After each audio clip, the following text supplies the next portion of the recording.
안녕하세요. 내정신 채널 간 여러분 반갑습니다. 김찬주입니다. 내일 공휴일이다 보니까 좀 마음의 여유가 있죠. 그래서 좀 넉넉한 저녁인 것 같습니다. 함께 해주신 여러분 감사드리고요. 오늘 내용도 매우 아름다운 부분이 나옵니다. 좀 기대하셔도 좋습니다. 이 책에서 한 두 번째로 아름다운 부분이 나오지 않나 이런 생각이 듭니다. 그래서 본문도 아주 짧게 잡았습니다. 12페이지밖에 안 되고요. 여러분이 한번 읽어보시더라도 12페이지 금방 읽을 수 있을 겁니다. 한 15분, 20분 이렇게만 읽어도 읽을 수 있는 작은 양이거든요. 그 양 속에서 여전히 허먼 멜빌이 갖고 있는 정말 정수다운 그런 얘기를 오늘 또 만날 수가 있습니다. 예옥성님 많이 기대됩니다 했는데 감사합니다. 기대된다는 게 참 중요한 얘기인데요. 제가 이렇게 학교 다닐 때 보면은 뭐 늘 학교 공부는 별로 관심 없긴 했는데 그러나 기대하는 수업, 기대하는 선생님은 역시 성적이 좋더라고요. 그래서 여러분 기대해 보십시오. 여러분께 절대 손해될 것 없습니다. 굉장히 도움될 수 있을 겁니다. 자, 그러면은 오늘 109장, 110장, 111장 이렇게 세 개의 장인데요. 말씀드린 대로 매우 짧은 장입니다. 깊이로 봐가지고는 여느 장 못지않게 또 깊이 있는 그런 얘기들이 많이 나올 겁니다. 그저 편안한 마음으로 내일은 또 공휴일이니까 마음을 더 넉넉하게 잡수시고 그렇게 얘기하시면 좋겠습니다. 그렇다고 해서 제가 1시간 넘게 하겠다는 얘기는 절대 아니니까요. 제가 시간은 꼭꼭 지켜드립니다. 자, 우선 첫 번째 시작할 때에 109장에서 선장실에서 에이헤브와 스타벅이라고 나옵니다. 여기서 에이헤브, 그러니까 선장과 그 다음에 1등 항해사, 배에서 보면 순위가 가장 높은 사람이 선장이죠. 선장에 주어지는 권한은 대단합니다. 뭐 요즘 또 여전히 대단하지만 그 당시는 더더욱 그렇죠. 왜 그런가 하면은 선장이 거기에 있는 선원들, 배 이런 것들을 그 선장의 판단에 따라 가지고 죽고 사는 게 달려져 있었단 말이에요. 요즘은 그래도 쉽게 우리 배가 위험하니까 구조하러 오라든지 무전이라도 할 수 있는데 당시는 그런 것도 없지 않습니까? 그러다 보니까 선장이 갖게 되는 권한은 어마어마합니다. 그냥 그 자리에서 죽여도 문제가 안 될 경우가 너무 많았습니다. 그럴 정도로 사람 목숨도 마구 쥘 수 있는 게 선장의 권한이었거든요. 그런데 109장에서 그걸 너무 잘 알고 있는 스타벅이지만은 스타벅이 선장께 정식으로 대들게 됩니다. 그래서 오늘날 커피숍에서 아니 모비딕 가운데 그 많은 사람들 등장인물이 얼마나 많습니까? 그런 가운데 왜 하필 스타벅을 했을까라는 생각이 들 겁니다. 매우 이성적이고요. 매우 바른 사람이거든요. 똑바른 사람입니다. 그래서 똑바른 사람을 오늘 먼저 109장에서 만나게 될 텐데 이렇게 됩니다. 놀랍게도 배 안에서 이제 물을 퍼내고 있는데 보니까 배 밑창에서 있는 기름통이 새고 있는 게 분명했다. 기름통이 새고 있는 겁니다. 그러니까 다들 걱정했고 스타벅은 이 불상사를 보고하러 선장실로 내려갔다. 선장실로 이제 들어갑니다. 그렇게 들어갔더니 선장이 누구야?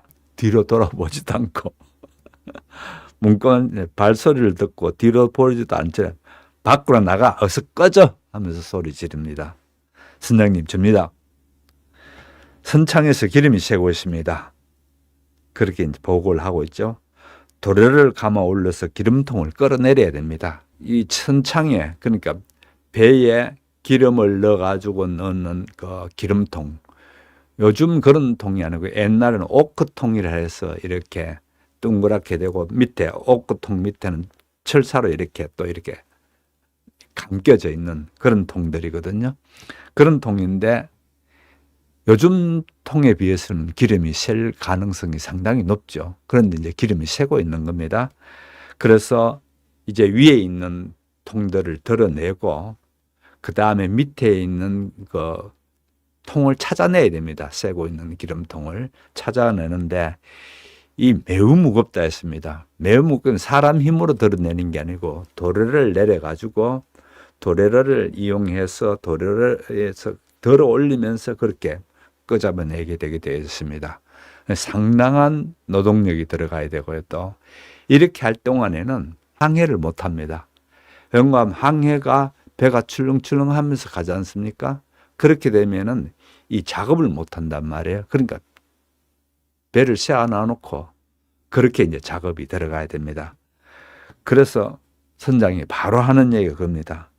도래를 감아서 기름통을 끄잡아내야 된다고? 지금 일본이 가까워지고 있는데 이제 태평양으로 막 들어오려고 합니다. 오늘 111장은 태평양에 대한 얘기입니다. 오늘 111장을 읽으시고 나면은요, 우리나라 서해를 여러분 별로 안 좋아할 겁니다. 동해는 태평양을 바로 접하고 있지 않습니까? 우리나라 서해는 건너편에 중국이 있고 뭐 쭉 나가게 되면 태평양 나오기는 하더라도 앞에 막혀 있다는 생각이 든다면은 태평양은 쭉 가서 저쪽 미국 로스앤젤레스 같은 바로 로스앤젤레스가 연결된다 이런 생각하면 어마어마하게 넓은 바다죠. 물론 지구상에서 가장 넓은 바다긴 한데요. 그런 태평양에서 오늘 벌어지는 일입니다. 그래서 막 태평양에 들어가려고 하는 이때에 배를 세워놓고 그거를 해야 된다는 게 거의 한 일주일 정도 작업을 해야 되는 것 같습니다. 그렇게 일주일을 여기서 배를 세워야 된단 말이지 하면서 선장은 아주 거기에 대해서 부정적으로 생각합니다. 그러니까 스타벅의 얘기가 일주일이 아니라 1년이라도 이거를 세워놓고 해야죠. 우리가 3,000km나 되는 먼 항해 끝에 잡아서 해놓은 고래 기름인데 이 기름을 지켜야 되겠죠. 이제 이렇게 하면서 선장께 제대로 입 바른 소리 하기 시작합니다. 그러니까 선장은 처음에 이럽니다. 그러고 마는데 우리는 지켜야지. 그 비싼 거를. 그렇게 했는데 그 얘기가 아니고 지금 새는 기름을 막아야 된다는 게 스타벅이 하는 얘기고 선장은 백경이라는 모비딕이라는 고래를 잡아서 많은 기름을 얻겠다라는 그것 때문에 서로 다른 얘기를 하고 있습니다. 그래서 바로 다른 얘기를 하고 있는 걸 알게 되니까 그 다음에 스타벅이 또 얘기합니다. 이 선주들이 이 배에 돈을 투자했고 그런 선주들이 있는데 어떻게 이 기름을 함부로 이렇게 할 수가 없지 않느냐. 기름을 어떻든지 막아야 된다. 이런 얘기를 합니다. 그렇게 하니까 태도를 보세요. 선주, 렌트캣 해변에 있어서 태풍보다 큰 소리로 고함을 지르게 내버려 두면 돼. 그냥 지네들 소리 지르게 하라는 거예요. 에이헤브가 상관할 일이 아니야. 스타벅, 자네는 걸핏하면 욕심 많은 선주들을 덜먹이군. 그러면서 선주는 내 양심이라도 된단 말인가 하면서 두 사람이 이제 갈등이 벌어지게 되는데 어느 정도가 하면은 이 나쁜 놈, 그 다음 보십시오. 이 나쁜 놈, 내 놈이 감히 나를 비난할 생각이냐? 나가! 이렇게 하면서 소리 지릅니다. 그러니까 아닙니다, 선장님. 아직 나가지 않겠습니다. 저는 부탁하고 있는 겁니다. 그리고 감히 말씀드리지만 저는 참고 있습니다. 지금까지보다 더 서로를 이해하면 안 됩니까? 이제 이럽니다. 그러니까 에이헤브는 선반에서 머스킷 총을 꺼냅니다. 스타벅을 겨눕니다. 겨누면서 지상에 군림하는 신이 하나뿐이듯 피코드에 군림하는 선장도 하나뿐이다. 밖으로 나가! 소리를 지릅니다. 이렇게 되면서 결국은 긴장이 바짝 되게 만들죠. 그러면서 어쩔 수 없이 이제 잘못하면 총 맞게 생겼으니까 나갑니다. 그렇게 나가면서 하는 얘기입니다. 선장님은 저를 모욕한 게 아니라 화나게 했습니다. 스타벅 하는 얘기죠. 하지만 그 때문에 저를 경계할 필요는 없습니다. 선장님은 웃을지 모르지만 에이헤브를 경계해야 됩니다. 자, 중요한 얘기입니다. 오늘 제목이 바로 이겁니다. 여기서 한번 보십시오. 이렇게 되니까 여기에서 물러나면서 얘기하는 스타벅이 하는 얘기 중에 명문장이 하나 나옵니다. 에이헤브는 선장이죠. 에이헤브를 경계해야 됩니다. 영감님, 자신을 조심하세요. 이렇게 하고 사라집니다. 참 명문장이죠. 그래서 박순웅님 말씀하셨나요? 자기 자신을 그렇게 조심해야 된다 그러는 부분에 대해서 섬뜩하다고 했는데요. 섬뜩한 부분도 있죠. 있는데 아무튼 그럼에도 불구하고 우리는 이 오늘 얘기가 이 배치, 여기에서 새고 있는 이 배치, 그러니까 기름이 새고 있으면서 이렇게 되죠. 이렇게 기름이 새고 있는 이 모양새에서 뭘 얘기하려 하는가? 여기다 이 기름을 새고 있는 배치는 뭘 얘기하려고 하는가? 상당히 중요한 얘기를 하고 있습니다. 얘기는 이겁니다. 이제 태평양에 들어가서 일본해를 지나면서 그쪽에서 침몰하거든요.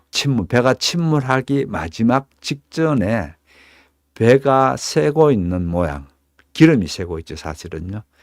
기름이 새고 있는 모양을 지금 암시를 해주고 있는 거고, 이 암시는 결국은 이 배가 멸망할 거다라는 것을 또 얘기하고 있죠. 아무튼 그렇게 되면서 선장은 그냥 계속 자기가 그걸 우길 수가 없으니까 결국은 바깥에 나와서 배를 정지시키고 도레로로 그걸 끌어올리고 하면서 이제 기름 새는 것을 막는 얘기가 나옵니다. 자, 우선 여기에서 에이헤브는 에이헤브를 경계해야 됩니다. 이 얘기죠. 그러니까 다른 사람, 에이헤브에서 바깥에서 큰 적이 있고 위험이 있는 게 아니고 이 선장님 자신 속에서 위험이 있다. 이 얘기를 그 예리한 스타벅 같은 경우에 이렇게 갈등하고 이러는 와중 속에서 그대로 핵심을 찔러서 얘기해 줍니다. 그렇게 얘기해 주는데 그게 찔렸는지 선장은 나중에 철거mon이 올라와서 스타벅에 이 얘기를 합니다. 자네는 좋은 친구야. 그렇게 하면서 좋은 친구라고 그러면서 그 다음에 소리 지르면서 배를 중지시키라 이제 이렇게 해서 도레를 올리고 하는 부분을 보게 됩니다. 그래서 결국은 이겁니다. 뭐 세상 별의별 것 다 보고 세상 얘기 많이 하더라도 우리는 결국은 어떻게 되나요?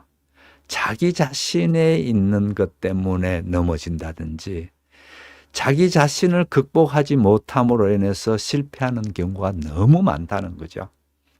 비극에 이르게 되는 결과를 외적인 요소에서 나는 가정 형편이 나빴어요. 배우질 못했어요.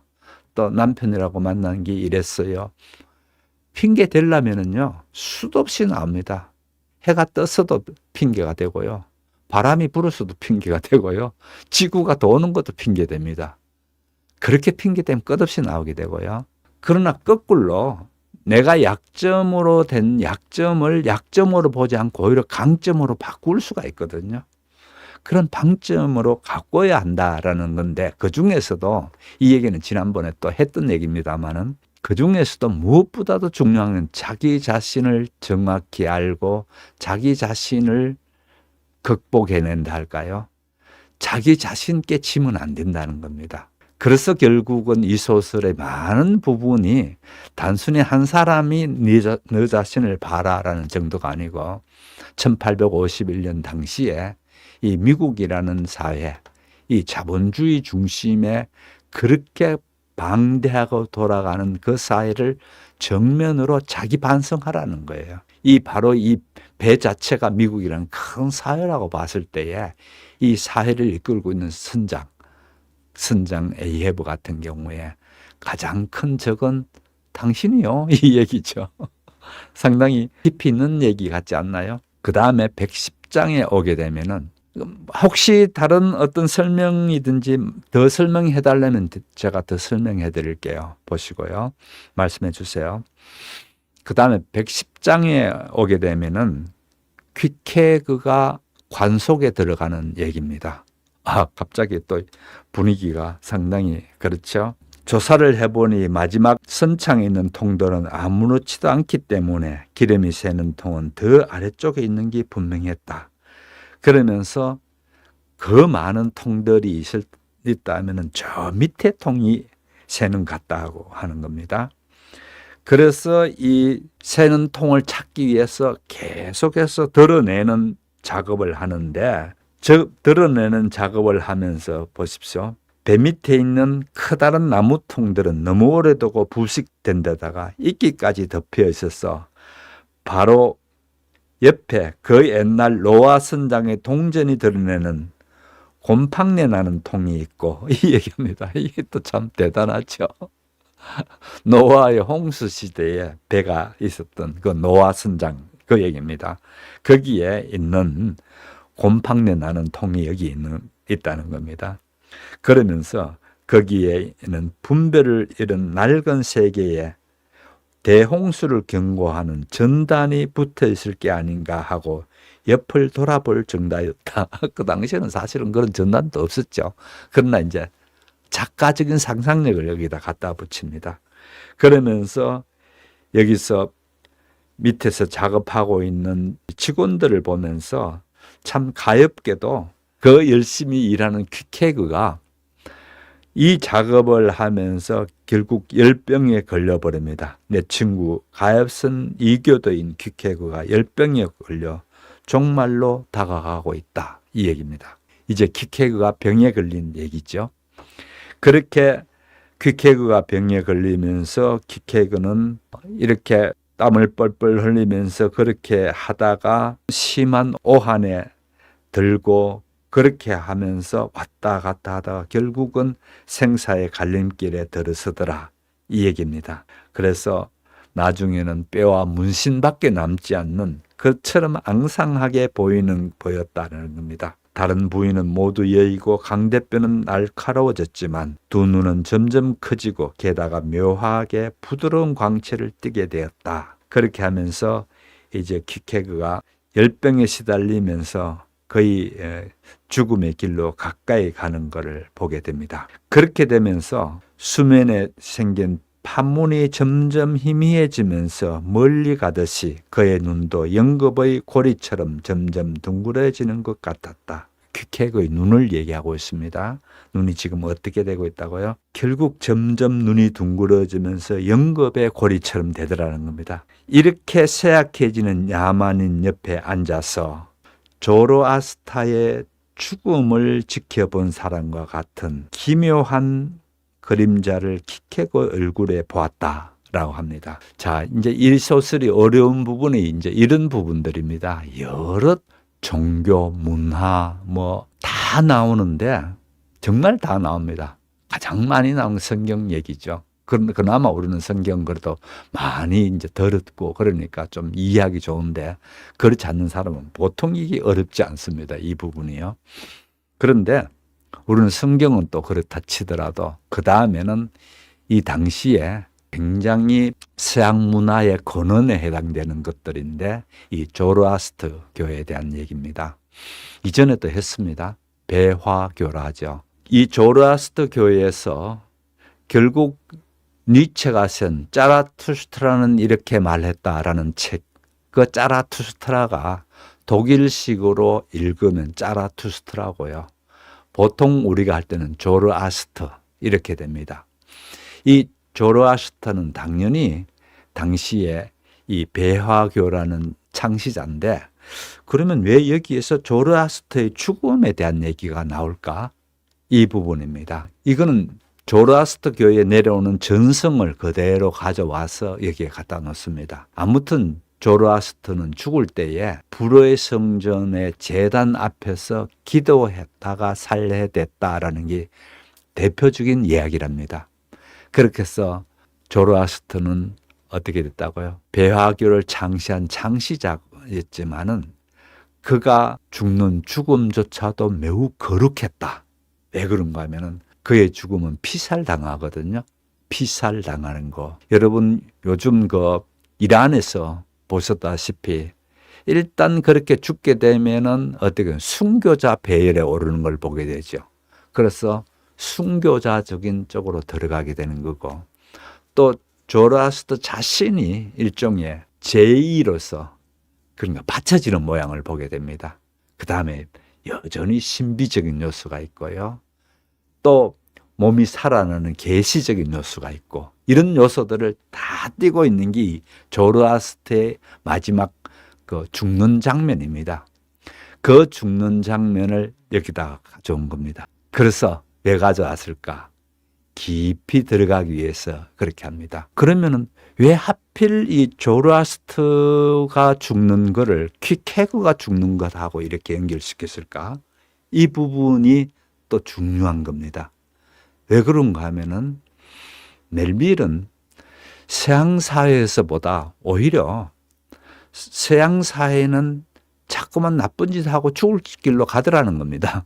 거기에 비해서 아직 미지의 미개한 아프리카라든지 또 고대라든지 또 아시아라든지 이런 쪽에서 뭔가가 길이 있을 거다라고 보는데, 그 중에 하나가 이 퀵해그 같이 이교도지죠. 그럼 문명인이 아닙니다. 이 문명인이 아닌 퀵해그를 통해서 거기에서 진리가 또는 여기에 무슨 원초적인 그런 힘, 이런 것들이 야만성 속에서 있을 거라고 보는 겁니다. 이게 참 중요한 부분입니다. 우리는 자꾸만 학교에서 뭘 배우고 가방끈이 길어야 된다고 이러니까 그런 쪽으로 생각하는데요. 그거는 매우 잘못된 생각이고요. 오히려 오늘날 학교라는 틀에 사람들을 다 가다서 마치 돼지 새끼 키우듯이 키워내기 때문에 아주 특출한 사람이 안 나온다는 거예요. 지금 교육제도에서는. 좀 말이 되는 것 같지 않나요? 지금과 같은 교육제도에서는 좋은 사람이 나올 수 없게 됐다는 겁니다. 그런 거에 대한 반성이 지금 있기는 합니다만은 일찌감치 멜빌은 이렇게 봅니다. 이같이 문명사회에 있지 않았던 이 퀵해그 같은 야만인 속에 뭔가 제사장적이고 예언자적이고 장엄한 죽음을 앞둔 뭐가 있을 거다, 이렇게 보는 겁니다. 이 부분만 그런 게 아니고요. 멜빌이 띄고 있는 전체 속에서 끊임없이 진리가 뭘까? 뭐가 진실한 것일까? 이런 쪽을 생각하게 되는데 그런 부분이 많이 있죠. 예. 그래서 한번 볼게요. 우리는 언뜻 보게 되면은 이 문신한 식인종, 문명 밖의 사람이니까 거기에서 뭘 볼 수 있을 거야 라고 하는 게 아니고 오히려 거기에서 찾아보려고 합니다. 뭘 찾아보려고 하면은 죽음을 앞둔 그 얼굴에서 죽음만 드러나는 게 아니고 인간 존재의 신비가 드러나더라는 겁니다. 그래서 그거를 보는 순간에 고대 예언자 조로아스트를 생각해냅니다. 그래서 그 조로아스트가 마지막 죽어갈 때 옆에 보았을 사람들의 장엄함, 그 장엄함을 이제 불러내고 있는 걸 보죠. 그래서 아무튼 우리가 이렇게 봅니다. 이렇게 저렇게 무슨 말 많더라도 죽음만큼이나 신비로운 게 없다는 겁니다. 죽음 앞에서는 또 많은 부분에 하던 행동을 멈추게 돼 있는 게 인간입니다. 그럼 나도 또 그렇게 죽을 사람이니까. 죽음 앞에서는 다 겸손하게 돼 있습니다. 그러면은 죽음 앞에서는 인간은 누군가, 또 죽음 앞에서는 내가 누군가라는 것을 또 묻게 되는, 그래서 죽음 앞에서는 누구나 출임인이 된다라는 유명한 얘기가 있습니다. 그럴 정도로 인간은 죽음을 앞두고 있을 때에 그런 걸 생각하게 돼 있다는 겁니다. 그래서 이렇게 여기다가 왜 조로아스트를 가져왔는가라는 것을 세 가지로 이렇게 해석해낼 수 있다는 겁니다. 첫 번째로 조로아스트교가 갖고 있는 신비적이고 예언자적이고 거룩한 죽음이 깔고 있는 그런 이미지, 이 이미지를 이 퀵해그가 죽기 전에 있는 부분으로 갖다 넣으려고 그러는 겁니다. 그 다음에 두 번째로 퀵해그가 가진 인격을 높이 보는 겁니다. 다시 말해서 배운 거는 없을지 모르지만은 그 자연 속에 때묻지 않은 그 속에서의 그가 죽음을 어떻게 대하는가를 이렇게 보면서 그 죽음을 대하는 자세를 보면서 뭔가를 이제 배우려고 하는 그런 생각을 가지고 있죠. 이 장엄한 퀵해그가 죽음을 대하는 모습을 이제 높이 볼 장치를 두기 위해서 이제 퀵케그를 가져왔고요. 그 다음에 무엇보다도 세 번째는 좀 전에도 얘기했지만 죽음에 대한 신비입니다. 매우 신비롭습니다. 죽음이라는 거는요. 그냥 끝장인가 보다, 마지막인가 보다라고 생각하지 않고요. 그렇게 되면 단순하게 생각하는 거고요. 죽음은 인간의 어느 세계를 넘어서는 다른 세상, 다른 계시가 오는 자리가 죽음의 자리거든요. 그래서 그런 생각을 가지고 여기에서 죽음에 대한 묵상을 하게 되는 거죠. 결국은 조라스트의 죽음을 여기에 가져왔는데 이거를 그냥 설명하기 위해서 한다기보다는 딱 갖다 놓고 설명도 별로 하지 않습니다. 하지 않으면서 그 퀵케그의 임종 직전의 얼굴, 거기에서 나타난 초월적인 분위기, 이런 거를 보면서 고대 예언자들이 갖고 있는 그런 예언의 기능, 이런 거를 찾아보고 싶어 하는 거죠. 그래서 여기서 왜 퀵케그를 여기다 갖다 넣는가, 이런 얘기입니다. 그렇게 하면서 퀵케그가 부탁을 합니다. 내가 아무래도 죽을 것 같으니까 내 원이 있는데 들어주겠느냐고. 다들 죽음 앞에서는 독재자가 된다 그러지 않습니까? 이 표현도 참 재밌게 씁니다. 웬간하면 그는 곧 죽을 거기 때문에 죽음 앞에 있는 사람이 뭘 얘기하기 때문에 뭐든지 들어주는, 그래서 죽음 앞에 있는 사람께는 누구든지 죽음 앞에 있는 사람이 독재자가 된다, 이 표현을 했더라고요. 어쨌든 그런데, 그래서 자기가 관을 하나 만들어 주는데, 내가 렌트키에서 있을 때에 어떤 작은 배가 있었는데, 까만색 작은 배가 있었는데 그게 뭐냐고 그렇게 했더니 이 배가 그 선원들이 죽었을 때에 관으로 서는 배래요. 그래서 관으로 서기 둔 배인데 거기를 본 기억을 가지고 관을 먼저 짜달라고 그 얘기를 합니다. 그런데 실제 퀵케그가 있는 자기 그 고향에서는 사람이 죽게 되면은 다 그 향료도 하고 다 그렇게 해놔놓고 작은 배에다가 그 시신을 이렇게 눕힌답니다. 눕히고 그 다음에 조수입니까? 조류가 흐를 때에 육지에서 바다 쪽으로, 먼 바다로 흐를 때 그때 먼 바다 쪽으로 내보낸다고 합니다. 왜 그런가 하면 그 사람들 생각엔 밤에 보면 바다가 끝나는 부분에 별이 붙어 있죠. 별들이 붙어 있는데 이 배가 쭉 가서 저 별에 간다고 보는 겁니다. 그 별에 가서 그래서 다른 세상으로 들어간다고 믿고 있기 때문에 그런 식으로 장례를 지낸답니다. 그래서 자기 장례를 이제 배를 만들어 달라고 하거든요. 그래서 곧바로 배를 만들기 시작합니다. 그래서 이 배가 또 상당한 의미가 있습니다. 왜 그런가 하면 퀵케그는 거기에 들어가서 자기가 주문한 배가 다 만들어진 것 속에서 관에 들어가서 옆에 뭘 넣어달라, 예를 들어서 금빵을 뿌려달라 한다든지 그런 것까지 다, 머리맡에는 물을 하나 넣어달라든지 그렇게 하면서 다 합니다. 자기가 갖고 있는 창, 던지는 창 있지 않습니까? 그 창 나무 부분은 빼버리고 쇠 부분만 해서, 그래서 그것도 넣어달라든지 다 넣고 난 뒤에 뚜껑을 한번 닫아랍니다. 뚜껑을 닫고, 그러고 난 뒤에 당연히 살아있는 사람은 그렇게 지킬 수 없으니까 뚜껑을 열어주겠죠. 그런데 그 배에서 그렇게 관 속에 들었다 나온 퀵케그가 하는 말이 멋진 말을 합니다. 아직 할 일이 남아서 못 죽겠다 그럽니다. 지금 죽으면 안 된다는 겁니다. 할 일이 남았다는 겁니다.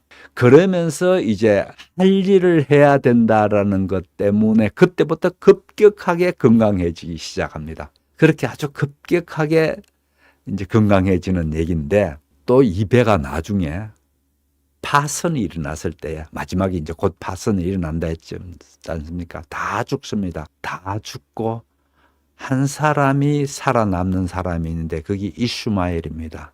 이슈마엘은 어떻게 살아남는 거예요? 배가 파손돼서 바다에 빠졌는데 마침 그 관이 바다 위에 떠 있는 걸 보고 그 관 속에 들어갑니다. 그렇게 들어가서 지나가는 배에 의해서 이스마엘은 혼자 살아남고 다른 사람 다 죽거든요. 이 배가 하는 역할을 한번 보세요. 지금은 죽는 걸로 되죠. 그죠? 죽는 걸 일반적으로 배로 쓰지요. 그런데 이스마엘께는 배가 어떻게 되는? 구원의 배가 되지 않습니까? 그래서 여기에서 제가 한 3주 전쯤에서 죽음과 삶이라는 거는 우리가 봤을 때는 딱 분리된 것 같지만 실제 이같이 해결적인 생각으로 하게 되면 죽음과 삶은 같이 엮여 있다는 겁니다. 그죠? 이 얘기했죠? 그래서 바로 이런 경우입니다. 배가 여기에서는 장례 지내기 위한 모습으로 배가 나왔다면은 이 배는 또 나중에 이 소설을 쓰게 될 이스마엘이 살아나는 구원선이 되는 겁니다. 예. 그렇게 되는 모습을 여기서 보시면 좋겠고요. 또 당연히 이 얘기만 되는 게 아니고 이 110장에서 퀴케그가 죽어갈 때에 좀 묘한 장면이 벌어집니다. 아주 재밌습니다. 흑인 소녀 핍이 나옵니다. 이 흑인 소년 핍은 아시다시피 탬버린 치고 그러는 아이죠. 매우 쾌활한 아이고, 그런데 94장에 가게 되면 아마 94장일 겁니다. 94장에서 일단 배를 한번 탔는데, 그러니까 그 작은 배죠. 그 작은 배를 한번 탔는데 한번 바다에 빠집니다. 그 같이 나갔던 선원들이 구해줍니다. 두 번째에 또 얘를 이제 이렇게 바다에 그 작은 배거든요. 빠지기 쉽다라는 것을 또 가르쳐 주면서 조심해라 했는데 두 번째에 또 얘가 바다에 빠져버립니다. 또 빠지게 되니까 선원들이 그때는 다른 고래를 막 따라가는 중에 얘가 빠지는 거예요. 그러니까 선원들이 얘를 내버려둬 버리고 그 고래를 막 따라가는 일만 하게 되면서 얘는 바다에 그렇게 혼자 남게 되면서 엄청난 경험을 합니다. 혼자 바다에 그렇게 내쫓은 소년인데, 아직 어린 아이죠. 소년인데 혼자 남게 됩니다. 그 혼자 남게 되면서 아마 이 아이는 죽음이라는 것 깊이 봤을 거다. 바다의 10년 깊은 부분을 봤을 거다. 이렇게 됩니다. 왜 그런가 하면은 나중에 다른 배에 의해서 건져져서 돌아오기는 살아와서 했는데 그때부터 아이가 이렇게 돼버립니다. 머리가 돌아버립니다. 그래서 머리가 돌아버리면서 얘는 나라는 게 없습니다.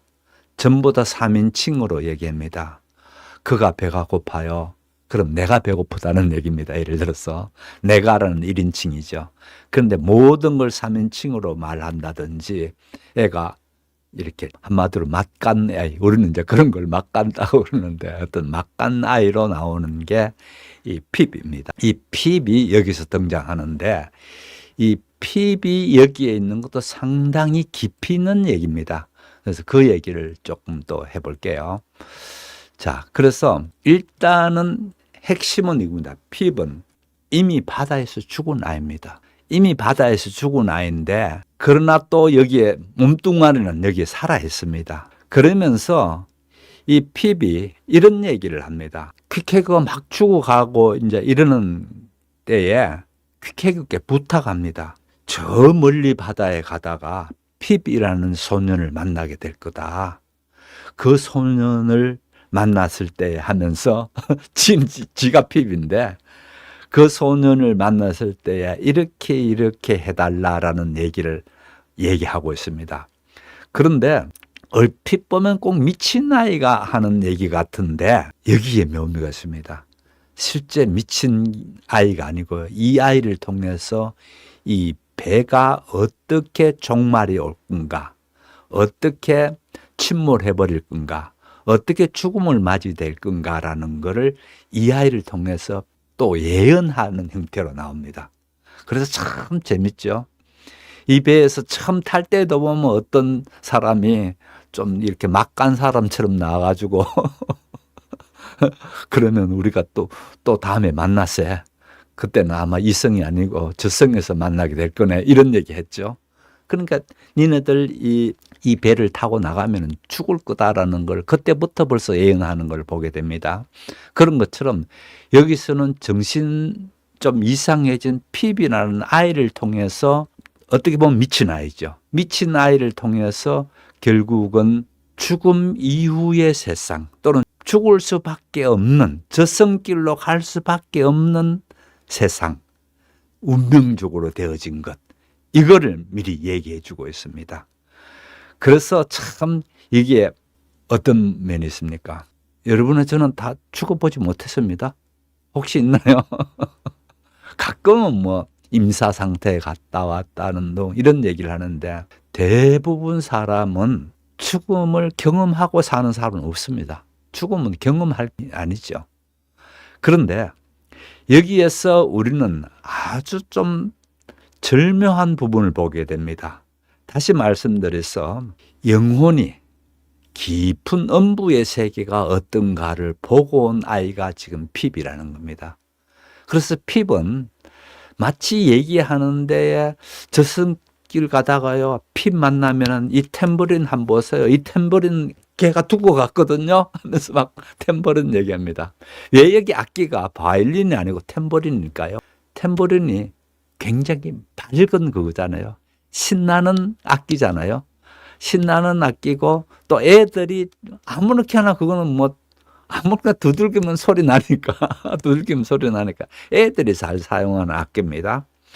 그렇게 되면서 이 순진무구한 아이였죠. 이 아이가 바다에 한번 벌어지면서 그때의 죽음이라는 것을 간접적으로 바다의 깊은 면을 보고 난 뒤에 이 아이가 오히려 여기에 있는 뭣도 모르고 앉아있는 사람들께 예언을 해주고 있는 거죠. 그래서 그 재밌게 그렇게 만들어져 있다라는 생각이 들지 않나요? 아무튼 자, 여기서 퀵해그는 관 속에 있지만은 살아있는 사람이죠. 누워있지만은, 그죠? 그런데 핍은 어떻습니까? 관 밖에 있습니다. 거기서 춤추는 아이입니다. 그러나 그는 죽음을 이미 한번 통과한 아이입니다. 여기에서 또 깊이가 달라집니다. 퀵해그는 관 속에서 살아있는 사람으로 나온다면 이 핍이 퀵해그가 하는 이 상태에서는 이미 죽음을 통과한 사람으로서 핍이 나오게 되고요. 또 이렇게 됩니다. 퀵해그는 죽음을 담담히 준비하고 있습니다. 그러나 핍은 어떻습니까? 죽음을 경험하고 자아를 한번 잃어본 사람입니다. 그러니까 퀵해그에게 관은 결국은 어떻게 되나요? 아까 말씀드린 이 관이 나중에 이스마엘이 살아날 수 있는 생명의 부포가 되죠. 그런데 핍의 말은 여기서 얘기하고 있는 막 정신병자처럼 떠들어대는 이 핍의 말은 이 피코드호의 전체의 그 불길한 예언을 그대로 해주고 있는 부분이죠. 그래서 정신 팔린 아이, 제정신 아닌 아이라고 그냥 치부해버릴 게 아니고 여기서 소설에서 마구 되는 것을 자세히 읽어보시게 되면 이런 깊이 있는 부분을 발견할 수가 있습니다. 그래서 아무튼 우리는 이겁니다. 그냥 미친 소년으로서의 핍을 볼 게 아니고 이미 죽음을 한번 경험해 본 아이로서의 죽음의 문을 한번 통과해 본 영혼을 우리 인간을 두고 뭐라고 말하는가라는 걸 볼 필요가 있다는 겁니다. 그래서 여기에서 핍이 나오는 거에 대해서 사실은 그냥 뭐 그런가 보다 이렇게 될지 모르겠는데 여기서 탬버린 얘기 좀 더 해볼게요. 탬버린을 두고 왔다, 슬퍼한다 이 얘기인데요. 이런 겁니다. 탬버린을 두고 왔다는 거는 그 기쁨을 저 바다에 뒀다라는 것하고 같고요. 또 탬버린을 거기에 두고 간 핍, 그러니까 바다에 저 끝에 가 있겠죠. 어느 지금 생각에요. 그 핍은 이미 자기가 탬버린을 두고 왔기 때문에 자기 어린 시절이 끝나버린 경우입니다. 또 내 노래가 끝나면서 내 영혼이 죽었는 부분이라고 그렇게 또 해설을 또 할 수가 있죠. 그래서 참 뭐 얘기하니까 많아지죠. 예. 아무튼 우리가 어떻습니까? 누구든지 다 죽음이라는 걸 경험할 수밖에 없고 죽음이라는 게 버려지는 건가? 이 질문입니다. 그게 아니라는 겁니다. 죽음은 어떤 버려주는 행위가 아니고 죽음은 새로운 길로 들어가는 통로가 되고 있다라는 부분을 얘기하고 있습니다. 그래서 잃어버린 나를 찾아서 나를 위로되는 장면으로 그렇게 핍은 퀵해그한테 부탁하는 그런 부분을 되죠. 그래서 어떻든 여기에서 핍은 미쳐서 헛소리하는 소리가 아니고 바다에서 자신을 잃은 뒤에 피코드호를 예언해주고 또 여기에 뭐랄까요, 정신 못 차리고 살아가는 사람들에 대해서 정신을 똑바로 차려라, 이 얘기를 해주고 있는 부분을 되게 되죠. 예. 그래서 이 핍에 대한 얘기. 그 다음에 상당히 또 마찬가지인데요. 여러분께 꼭 한번 읽어봤으면 하는 게 111장 태평양이라는 게 시작됩니다. 우리가 바탄 제도 옆을 미끄러져 빠져나가 드디어 더 넓은 남양으로 나왔을 때에 다른 일을 마음 뺏기지 않았다면 나는 이 동경하던 태평양이 무한히 감사하는 마음으로 인사를 보낼 수 있었을 것이다. 여기에서 이슈메일은 어떻게 이 태평양을 동경하고 있었는가를 보게 될 테고요. 이 소설에서 또 큰 주제가 또 그겁니다. 이 태평양에 대한 거대함과 태평양이 내 삶에서 주는 의미가 뭘까? 이런 부분입니다. 그래서 제가 111장은 꼭 읽어봅시다. 맞습니다. 순이님 오셨는 것처럼 111장 제가 일부러 시간까지 재봤습니다. 4분 17초 걸리더라고요. 111장이면 4분 17초 걸려요. 4분 17초밖에 안 걸리는 짤막한 겁니다. 111장이요. 그래서 111장을 읽으면서 가슴이 뜨거워지고 그렇지 않으면요, 여러분 좀 생각해 봐야 됩니다. 내가 살았나 죽었나 이 손을 한번 꼬집어 보든지 해야 됩니다. 분명히 살아있으면요, 이 111장을 읽게 되면 가슴이 뜨거워질 겁니다. 제가 시간 관계상 지금 남은 시간에 읽어드릴 수는 없습니다만은 이같이 좀 전에 보여드린 것처럼 이런 방식으로 조금만 더 볼게요. 이 바다에 어떤 감미로운 신비가 숨어 있는지 모르지만 어떻든 태평양을 매우 신비롭게 묘사하고 있습니다. 온화하면서도 무서운 파도 소리는 물속에 숨어 있는 어떤 영혼에 대해 말하고 있는 것 같다. 이 표현도 참 멋있죠. 태평양 바다가 물속에 있는 어떤 영혼에 대해서 말하고 있는 것 같더랍니다. 그 다음에 또 여러분이 좀 공부를 하셔야 될, 혼자 읽기 쉽지 않을 부분이 나오기 때문에 제가 이 부분을 말씀드리거든요. 복음 전도사 성 요한이 묻힌 에페소스 무덤의 떼장이 파도처럼 굽어졌다는 전설이 그 예다. 이렇게 나왔습니다.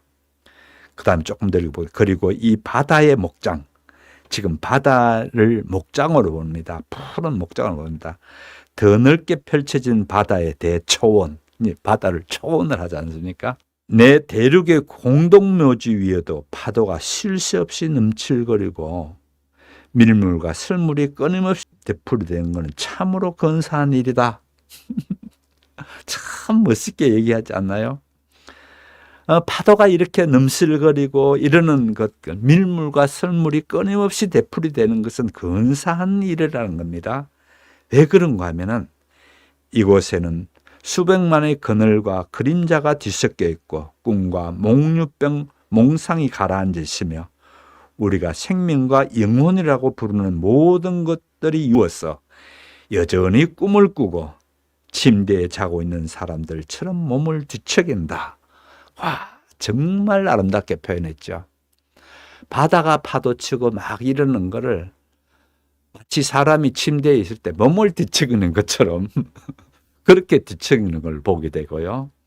자, 여기서 제가 설명을 좀 드려야 될 부분은 아까 말씀드렸던 그 성 요한, 그러니까 복음 전도자의 요한에 대한 얘기입니다. 성경 말씀에는 나오는 얘기가 아닌데 성 요한은 왜 여기다 불러왔는가, 이 부분입니다. 그래서 여기서 화자는 성 요한의 전성, 캐톨릭에는 이 같은 전성이 많거든요. 신교에서는 성경 외에는 믿지 않습니다만 구교에는 이 같은 전성이 많습니다.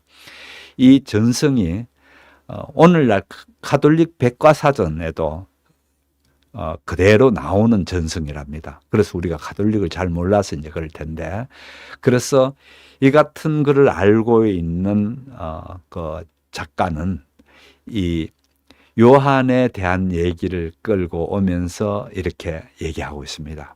그러면은 이 성요한, 그러니까 요한복음을 썼죠. 태초에 하면서 때는 요한복음을 썼고 그 다음에 요한계시록을 씁니다.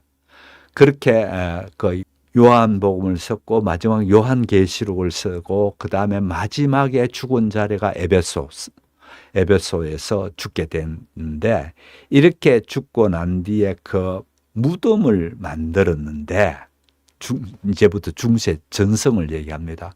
무덤을 만드는데 그냥 무덤이 아니고 그냥 거기서 성요한이 잠자고 있더라, 잠들어 있더라라는 전성입니다.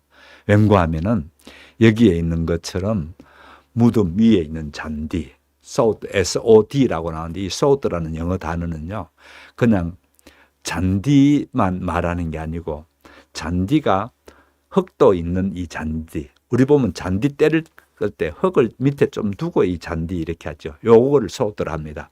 SOD. 요렇게 된 이 소드가 어떻게 되는가 하면은 요한 그 묘비 위에 있는 그 소드가 이렇게 움직이더라. 숨 쉴 때 허파가 이렇게 되면 가슴이 움직이듯이 움직이더라는 겁니다. 그래서 사람들이 이 성 요한은 에베소에 묻혀서 죽은 게 아니라 여기서 잠들어 있다, 여기서 숨 쉬고 있다, 이런 전설이 있었다는 겁니다. 그래서 그 전설을 여기에 가져와서 역시 참 멜빌답게 이렇게 보는 겁니다. 이 태평양 바다에 넓은, 처음에는 이 초원처럼 그렇게 얘기하잖아요. 이제는 또 이렇게 얘기합니다. 태평양 물결이, 파도 치서 물결이 막 이렇게 되잖아요.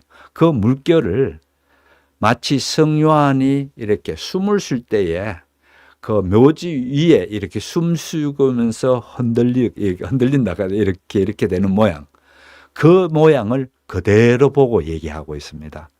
그래서 참 그런 부분도 재밌게 가져왔죠. 그래서 결국은 왜 여기 그러면 태평양에 와서 파도 많이 봤잖아요. 대서양에서도 봤을 테고 뭐 자기네들 봤는데 왜 태평양 여기에 와서 이 얘기를 하는가라는 겁니다. 여기는 태평양은 단순한 지리적 공간이 아니고요, 작가께는 세계의 심장이라는 겁니다. 여기에 중요한 게 있습니다. 세계의 심장으로 봅니다, 태평양을. 와, 멋지지 않나요? 세계의 심장으로 보고 여기에 태평양에 있는 물들은 모든 대륙을 감싸는 신성한 바닷물이라고 봅니다.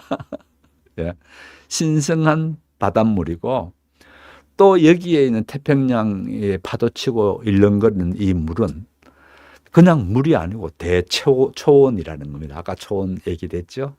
그 다음에 또 마지막으로는 여기에는 공동묘지라고 하는 겁니다. 그래서 우리는 공동묘지 갖고도 아니 이거 뭔 소리야, 이거 음침하게 그렇게만 생각하는데 그렇게 보면 안 되고요. 여기서 마태복음 27장에 보게 되면 가룟 유다가 받은 은 30냥을, 가룟 유다가 예수님을 팔아서 이제 그렇게 받아왔죠. 받아왔을 때에 사람들이 피 묻은 돈이다, 그렇게 해서 그걸 성전에 못 넣게 합니다. 못 넣게 하면서 그때에 토기장의 밭을 사는 걸 나옵니다. 이 토기장의 밭, 이게 파러스 필드라고 되지는데요. 파러스 필드라는 이 얘기가 어떻게 보면 가난한 자, 이름 없는 자, 떠돌이 같은 사람들이 묻혀지는 자리가 그 자리입니다.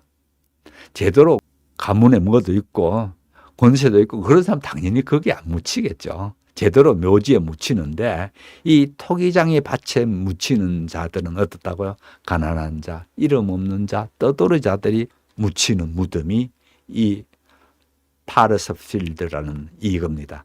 그거를 그대로 가져와서 여기다 갖다 놓은 겁니다. 그래서 이 바다에는, 태평양 이 바다에는 죽은 자들, 그 다음에 난파자들, 선원들, 잃어버린 꿈들, 영혼들이 있다고 보는 겁니다. 아, 재밌지 않나요? 바다를 보면서 이렇게까지. 그래서 이 바다는, 이 바다가 출렁이고 이 바다가 무슨 파도가 일어나고 이런 것들은 단순한 움직이는 게 아니고 그들이 살아서 움직이는 결과가 그렇게 출렁이게 나온다는 겁니다. 정말 아름답죠. 정말 아름답죠. 그래서 제가 4분 17초밖에 안 되니까 이걸 읽어보시라는 겁니다. 111장을 펼쳐가지고 일부러 한번 읽어보십시오. 읽어보게 되면은, 야, 소설이는 이렇게 아름답게 묘사할 수 있구나. 이런 생각이 들고요. 또 시간 되시면 제가 해설한 거를 또 한번 들어보십시오. 야, 이같이 끝없이 깊이가 있구나라는 부분을 될 텐데, 이 깊이라는 거는 제가 무슨 특출하게 잘나서 제만 그런 게 아니고요. 아예 모비딕 사전이라는 게 있던구만요. 영어로 된 건데 당연히. 우리가 뭐 하면 세상 일 뭐 하고는 사전을 뒤지잖아요. 이 모비딕에서 무슨 이렇게 예를 들어서 조금 전에 나온 것처럼 이같이 태평양. 이 모비딕은 태평양을 뭐라 할까? 뒤진단 말이에요. 그러면은 모비딕에서의 태평양은 그냥 태평양이 아니죠. 다른 바다하고는 완전히 다른 바다입니다. 예. 그렇게 되는 것들 다 되어진 게 아예 사전이 있어요. 그렇게처럼 될 정도로 깊이 있는 부분들이 정말 많습니다. 그래서 결국은 이제 오늘 얘기를 전부 다 요약하면서 얘기해 보겠습니다. 오늘 또 3개의 장밖에 안 했습니다. 3개의 장밖에 안 했는데 첫 시작할 때 보게 되면 기름이 샌다는 비유를 통해서 은유죠. 기름이 새고 있다라는 은유를 통해서 이들에게 다가올 그런 재앙, 그걸 그대로 보게 됩니다. 그러면서 특히 이 기름이 새고 있다고 할 때에 선장과 스타벅이 서로 주고받는 대화 가운데 이 얘기도 나옵니다. 선장이 기름 새는 게 그렇게 아깝느냐? 나는 내가 새고 있다. 그 얘기합니다. 나는 이 기름만큼이나 내가 자꾸 새 나가고 있다는 겁니다. 그 표현도 참 멋진 표현 같아요. 어떻든 그렇게 되는데 어떻게 보면 우리가 살아가는 거에 있어서 우리는 이같이 중요한 거를 늘 줄줄 흘리고 달지 모른다는 겁니다. 저는 그 생각을 했어요. 아, 이 선장이 새 나간다라고 하는 것처럼 나 역시 시간이라는 귀한 아까운 거를 이렇게 줄줄 흘리고 사는구나. 나 역시 청춘이라는 것, 내 젊음이라는 거를 이때까지 줄줄 흘리면서 살아왔듯이 여전히 또 흘리고 있구나. 이런 생각을 제 혼자 해봤거든요. 여러분 동의하든지 안 하든지 관계없습니다. 제 혼자 읽으면서 생각입니다. 그것처럼 여기에서 뭔가를 예고해 주는 게 기름이 새고 있다는 걸 가지고 얘기해 주더라. 이 얘기입니다. 그 다음에 두 번째에 퀵케그가 이제 죽기 전에 들어가는 퀵케그가 자기 관 속에 들어가고 퀵케그가 죽기 전에 마치 유언처럼 그렇게 다 하고 이러는 죽음을 앞두고 있는 상황들을 쭉 대지면서 이때에 나오는 아이가 핍이죠. 핍이 자기 자신, 멀리 가다가 핍 만나면 이 탬버린, 이거 여기 있다고 얘기하세요. 이 얘기합니다. 이 탬버린 여기 있다고. 그 아이가 얼마나 이 탬버린 못 가져가서 그렇게 했어요. 막 이러면서 안절부절합니다. 이 탬버린 그 아이를 줘야 된다는 거예요. 그러는 그 핍의 얘기를 통해서 우리가 또 깊이 있는 생각을 하게 만들게 되고요. 마찬가지로 이제 또 넘어오면서 태평양이라는 큰 바다를 들어오게 되면서 이 태평양이 어떤 큰 의미가 있는가라는 걸 마지막으로 했습니다. 예. 섹스피어 못지않게 거장이라고 맞습니다. 정말 거장입니다. 예. 함께 해주신 여러분 감사드리고요. 내일 저녁은 우리가 공휴일인 관계로 쉬겠습니다. 그래서 목요일 날 뵙도록 하겠습니다. 대단히 감사합니다. 안녕히 계십시오.